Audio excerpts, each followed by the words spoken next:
Streets is Baltimore City's flagship gun violence prevention program, a cornerstone to the mayor's community violence intervention strategy. But it remains shrouded in secrecy. From how the program works. Have you seen the form that the Safe Streets workers used when they go out in the communities and talk to people, that they keep track of their mediations? Who its employees are. Will the city give us the names of the workers? And how it spends tax dollars. We have to have some transparency. We've been asking for that information for a very, very long time. Those are just some of the questions that I have been demanding answers to for years. Tonight, I'm going in depth on the Safe Streets program. Thank you for joining us on this week's edition of Fox 45 News In Depth. I'm Mikenzie Frost. Each week, I'll take a deep dive into the issues that matter most to you. Today, the focus on Baltimore City's flagship gun violence intervention program, Safe Streets. I've been investigating the Safe Streets program for years, and today we're looking at three key issues: the budget, transparency, and criminal activity.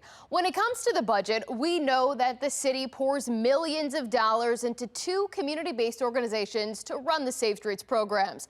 How the program uses that money isn't exactly clear. Safe Streets also suffers from a lack of transparency. We have seen hundreds and sent hundreds of emails looking into how the program operates, but time and time again, the city refuses to answer some of those questions. Safe Streets also faces scrutiny and criminal connections. The program, which employs ex-convicts, is touted as a second chance. Fox 45 News has found several cases where workers have continued to commit crimes, including some with gang ties operating out of Safe Streets sites. Safe Streets is in the business of preventing violence in pockets of neighborhoods across Baltimore City. From Brooklyn and Cherry Hill to Bel Air, Edison, and Sandtown, there are 10 different locations around Baltimore. But the workers themselves remain largely a mystery. It's through plea deals and digging up court documents that Baltimore City residents learn more information about the criminal history of people tasked with interrupting violence. Leaders inside City Hall often only talk about the concerns when we ask questions. Fox 45 News uncovered at least 6 people connected to Safe Streets in some way who were later found guilty or pleaded guilty to crimes like drug distribution, assault, or federal racketeering conspiracy. Most recently, David Warren pleading guilty in July 2024 to federal racketeering. According to the court documents, Warren was a member of the Black Guerrilla Family, or BGF, which is a nationwide street and prison gang. Warren admitting to participating in BGF meetings in 2015 here at this now shuttered Safe Streets site along East Monument Street. The Safe Streets location managed by Living Classrooms at the time. The court documents detail 2 BGF members who attended the meetings at the Safe Streets site were employed by Safe Streets as violence interrupters. During the late spring and summer of 2015, Warren says he and other BGF members used the site as a de facto BGF clubhouse, storing drugs, guns, and plotted violent crimes on behalf of the gang. Diving deeper into the court documents, jumping to May 2016. At the direction of someone else facing racketeering charges, Warren and another co-conspirator plotted to murder someone. That person shot 4 times, according to the court documents, but survived. Warren admitting he and someone else got paid $8,000. The court documents also show Warren was involved in 4 more hits, often at the direction of someone else, including in 2018. Instead of shooting the target, Warren and others killed the target's mother and sister. Warren still got paid for the job. And then in August, Warren admitting to trying to kill someone else, but ended up shooting 2 unrelated people inside a home, killing one of them. Warren's plea comes some 6 months after Tyrell Jeffries pleaded guilty to federal racketeering conspiracy too. The pleas stem from a 2022 indictment of 6 people tying BGF to 6 murders, 11 shootings, armed robberies, and drug trafficking operations. Jeffries also admitting to attending meetings for the notorious gang at the Safe Streets site off East Monument Street. One of the hits Jeffries was involved in was against a rival gang member in May of 2015. That shooting executed at the intersection of North Rose and East Monument Streets just down the block from the Safe Streets site. 2 years later, Jeffries admits to selling cocaine on the 2400 block of East Monument. When we first learned of Jeffrey's plea in January, Can you definitively say that similar things are not happening at other Safe Streets locations in the city? I don't care if those things are being handled at the DBW office, if they're being plotted out in the basement of FOX45 TV, wherever they're being plotted out, our folks are working to find those people and remove them and working with our law enforcement partners, as was the case in this case. In 2015, the city shut down the Mikenzie Park Safe Street site on East Monument Street, but later it reopened. And now the site is operating at a different location just a few blocks away. October 2022, Vernon Harper guilty on federal drug charges. Court documents indicate Harper admitted to possessing fentanyl intended to distribute, and at the time of the crimes was working as a violence interrupter at the Brooklyn Safe Street site. Those details, again, only revealed through Fox 45's investigations, not City Hall disclosing the information. Harper sentenced to 18 months in federal prison, released in July of 2023. Ronald Alexander sentenced in 2021 for federal drug charges. Court documents show a photo of Alexander wearing a Safe Street shirt holding what prosecutors say was a bag of drugs. Prosecutors also say Alexander distributed fentanyl, cocaine, and heroin, and he was using his Safe Streets job to try and stop investigators from tracking him.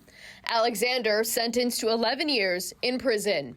The criminal connection to Safe Streets doesn't stop there. In 2018, Ricky Evans pleaded guilty to federal racketeering conspiracy, admitting to being a high-ranking BGF member. Court documents show Evans distributed drugs and signed off on the murder of another BGF member. And in 2015, Terrell Hallen charged with drug and assault charges. Despite links between criminal activity and the Safe Streets program, Mayor Brandon Scott and the rest of City Hall continued to stand by the violence intervention program. Now, in October of 2023, the FBI executed a search warrant at the Bel Air Edison Safe Streets location. The site was closed for 6 months, but has since reopened. We sent several questions to the organizations in charge of Safe Streets after that search, but their answers did not shed much light on the investigation itself. And in May of this year, Fox 45 News had the Bel Air Edison Safe Street site under surveillance for 5 days. The findings raising even more questions. Surveillance video and photos show a string of 3 days where not one person was seen going in or out of the Safe Streets site along Bel Air Road. One day, a man was seen wearing a Safe Streets t-shirt sitting on the steps outside the building. While sitting there, 2 teens were observed running out of a beauty supply store across the street following an apparent robbery. The owners of the store were observed running after those teens, but the Safe Streets worker appeared to do nothing. I questioned Mayor Brandon Scott about the surveillance findings, only again to be told their work is done in the streets. So I think that if you know the work of Safe Streets, you know that their work is in the street and not in the office. Their work to save lives are in the streets. That would be equal to you pulling up to a police district and saying, well, there's no one in here. They're supposed to be out in the street preventing crime. Now, LifeBridge Health telling us at the time most site hours range from noon to midnight, but again, the surveillance showed no activity at all on some days from noon to 8 o'clock in the evening.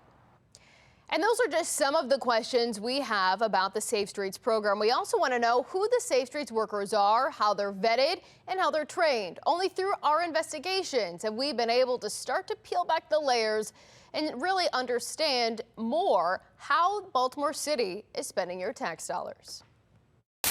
When Mayor Brandon Scott took office in December 2020, it was full steam ahead for the violence intervention program, Safe Streets, an effort that has been in Baltimore for nearly 20 years. At first, the 10 sites run by a patchwork of community-based organizations. City Hall was shrouded in secrecy at the time when it came to how Safe Streets operated. The newly created Mayor's Office of Neighborhood Safety and Engagement, or Mikenzie, housed the oversight for the program, and City Hall controls the purse strings. Thousands of dollars in contracts approved by the city's spending board. Those contracts require mediations completed by Safe Streets workers to be tracked. Mikenzie often boasts thousands of successful mediations completed, but what counts as a mediation? something we've been trying to figure out. Have you seen the form that the Safe Streets workers used when they go out in the communities and talk to people, that they keep track of their mediations? I have probably not seen them in a long time, but I've been working with this organization for many, many years, so I know what they do. I'm full support of what they do. Can the public see that form? We're talking about a very privileged document, Mikenzie. So there is a document does exist? We're talking about a very sensitive process. We cannot put those workers at risk just because we want to think about and critique and criticize something that some people don't understand. Can the public see a blank form? I think the public should trust and know, just like they trust our police officers, that these lifesavers are out there doing their work. During an interview with a former Safe Streets worker, but they don't carry a form with them and keep track while they're out. No. Before Baltimore's worst mass shooting in history at Brooklyn Day, leaving 2 dead and 28 others injured, Safe Streets completed 5 mediations. Despite the barrage of bullets later in the night, Mikenzie considers those mediations successful. Now, after relentless reporting, the city implemented an escalation policy for Safe Streets workers, requiring the violence interrupters to alert City Hall when they know of a large event, but no mention of getting law enforcement involved. The names of the Safe Streets workers shielded from the public as well. Because the workers are not city employees, the names are not public record, even though tax dollars are used to fund the program. Instead, Mayor Scott, LifeBridge Health and Catholic Charities, the 2 nonprofits running the locations, say the workers' safety is at risk if their identities are shared. But remember, according to the hiring protocols, the violence interrupters are supposed to be credible messengers and known in their community. The workers often seen at community events. All right, man, welcome to the Cherry Hill Safe Street ribbon cut. Come on. So again, we asked Mayor Scott during a ribbon cutting for the new Cherry Hill Safe Street site earlier this year. Will the city give us the names of the workers? Again, we'll say this again. We will treat them with the same respect that we treat everyone when it comes to personnel issues, and we will treat them with the same respect that we do anyone who does life-changing and life-dangerous work. Before hired applicants get screened, a background check, interview panels with the organizations running this site, Baltimore Police and Mikenzie all participate. Safe Streets workers often have criminal rap sheets. Sex crimes, child abuse, and arson bar someone from getting hired, but other crimes don't seem to get in the way. When a worker is charged with a crime, that employee is supposed to be placed on leave. But without the names of the workers, it's hard to hold the program accountable for following their own protocols. Transparency questions go beyond the employees. The public knows little about how Safe Streets spends money. In October 2023, another public records request resulted in more details about Safe Streets spending. Thousands of dollars spent on shoes at GameStop, Bath & Body Works, and more, totaling $4,000 at retail stores in just 1 month. Catholic Charities selling FOX45 News the shopping trips used to buy items to help Safe Streets workers build trust with the community. $8,700 spent on a trip to Cornell University for staff development. After threatening legal action against the city, FOX45 News received Safe Streets contracts, and the documents show Mikenzie prevents the community organizations from talking to the media about Safe Streets without permission first.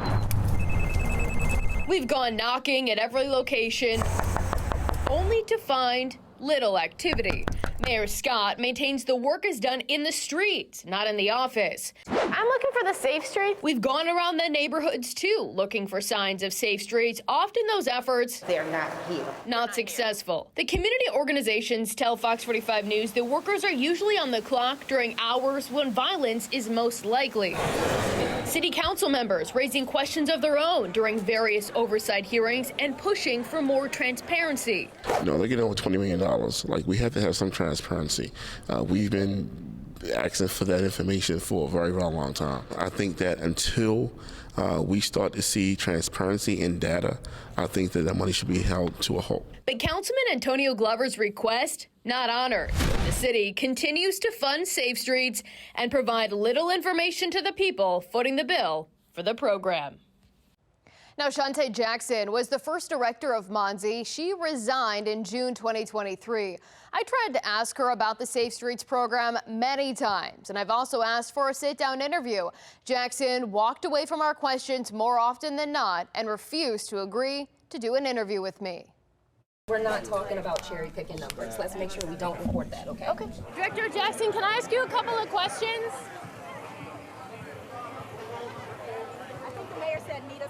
Are you going to the next event? Yes. Okay. Okay. Director Jackson, can you explain a little bit more about ROCA? When can we learn more about Safe Streets? Stephanie Mavronis took over as director after Jackson left. She has been in the position for a little more than a year. She often refuses to hand over details and materials surrounding the program both to us and to city council members. Whatever data was provided to Hopkins or whoever did that study, can you provide that same raw data to the council? We would need to look into that and get back to you. I think the reason we intentionally provide aggregate level data is because of some of the privacy and sensitive information that we referenced earlier. The public can see those logs? Those are not public logs, no. Why? These are logs that are being used over the course of someone's work to log what they're doing throughout the day. These are also not documents that I am the owner of. After the break, we're digging into where Safe Streets funding goes. An expert joins us live to weigh in on how the program is spending your tax dollars. And as we head to break, we're taking a look at some of today's top headlines.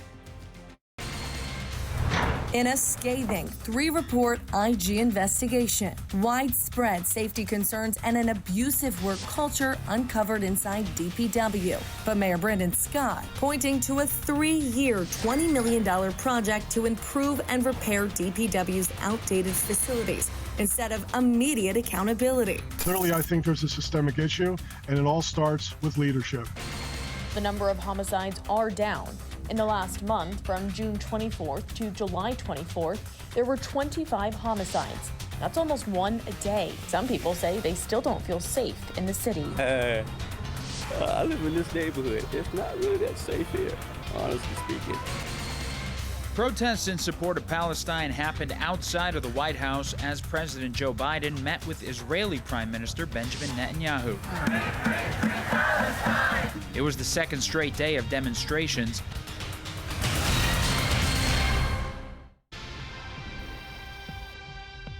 Safe Streets' operating budget isn't exactly clear. In the city budget, it's often lumped in with other items. The fiscal year 2025 budget details $2.9 million for Safe Streets and the group violence reduction contracts. On top of that, the city also receives state and federal grants for the Safe Streets program. So while we don't exactly know how much money the program gets, we do know it has received millions of dollars. And that money goes to operate 10 sites in their catchment zones or their working zones across the city. And as you can see in this map, those zones themselves really make up a fraction of the city, covering just a few blocks each. And we're not the only ones trying to get answers about how much money the Safe Streets program gets and how that money is being spent. The city's Biennial Audits Commission launched a Safe Streets audit earlier this year. The amount of money that goes through, especially ARPA, is what, 650 some million. So, and Safe Streets has received a lot of money too. So I truly appreciate the priority of realizing that, you know, we got to follow the money. Now, the president of the Taxpayers Protection Alliance, David Williams, joined us live now to weigh in on the Safe Streets spending. David, thank you so much for joining us. I want to start with, why is it so important to know, for the public to know, where this money is being spent and how it's being spent? Yeah, thank you for having me. And this is critical because the city is obligating a lot of money for Safe Streets, for Mikenzie, and it's money that the city doesn't have. because what they want to do is they want to expand Safe Streets way beyond the money they got in federal relief funds. And this is going to put the city really in a financial quandary. So they need to figure out, they have to have oversight of this money. Listen, everybody wants this program to be successful. They want it to work. But what we've seen so far is it isn't working. And there are more questions than answers. And a lot of the questions are about transparency, who they're hiring, and the amount of money. And Mikenzie, here's another problem is a lot of the money is going to nonprofits. And nonprofits are even more opaque when it comes to what their spending is and being able to audit the nonprofits. So, like I said, there's a lot more questions than answers that we have. You bring up a good point, David, about how the city operates this program, utilizing the community-based organizations who get the contracts from the city to then run the day-to-day operations. Why is it so difficult to find out how those organizations like LifeBridge and Catholic Charities spend the money once they get it from the city?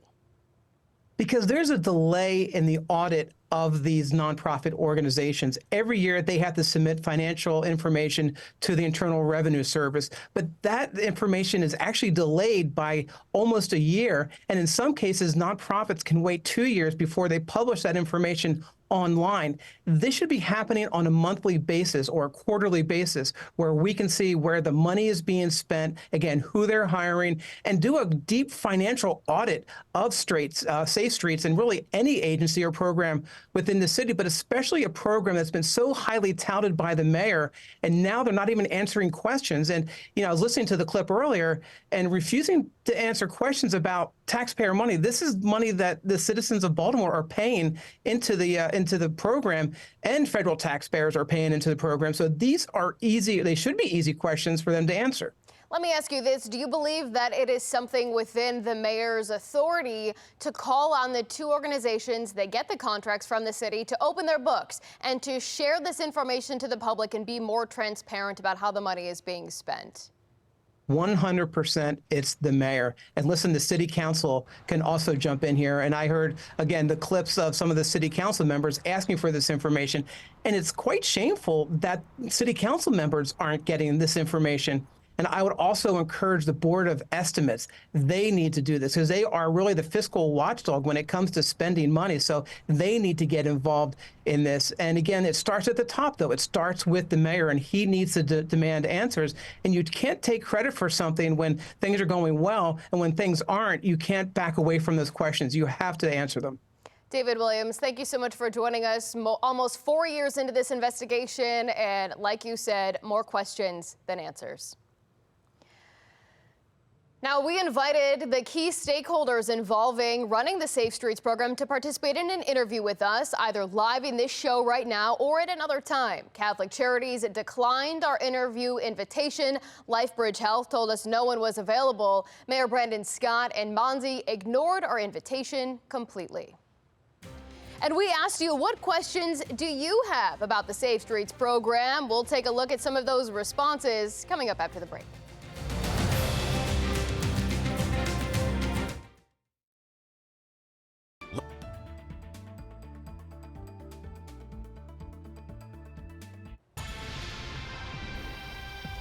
We asked you, what questions do you have about the Safe Streets program? And many of you have the same questions that we have been asking city leaders. Let's take a look at some of these responses. I want to highlight this one. Why aren't you transparent if you don't have anything to hide? Another question is, where does all of the money go? Another question, where were you during the Brooklyn Homes mass shooting? That is another topic we have done a lot of investigations on. A lot of the questions have to do with money, and that gets to the heart of the questions that we have been asking City Hall, and we will continue to do so.